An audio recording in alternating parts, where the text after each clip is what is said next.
એ ખરેખર ચોંકાવનારી હકીકત છે કે લઘુમતી સમાજના નેતાઓ બહુમતીને ડરાવી રહ્યા છે. અમે જમિયત ઉલેમાએ હિંદના અધ્યક્ષ મૌલાના મહમૂદ મદની વિશે વાત કરી રહ્યા છીએ. આમ તો આ સંગઠન અને એના અધ્યક્ષ બંનેનો વિવાદાસ્પદ અને કટ્ટરપંથી ઇતિહાસ રહ્યો છે. ભોપાલમાં આ સંગઠનની મિટિંગ મળી હતી, જેના પછી એક વિવાદ થયો.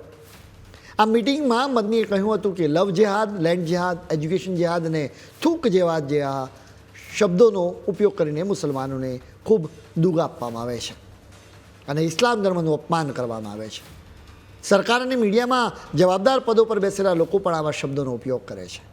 તેમને ન તો કોઈ શરમ આવે છે કે ન તો તેમને સમગ્ર સમુદાયને નુકસાન પહોંચાડવાની પરવા છે. ઘર વાપસીના નામે કોઈ ખાસ ધર્મમાંથી સામેલ કરનારાઓને પૂરેપૂરી છૂટ મળી છે. મદનીએ એમ પણ કહ્યું કે જબ જબ જુલ્મ હોગા તબ તબ જેહાદ હોગા.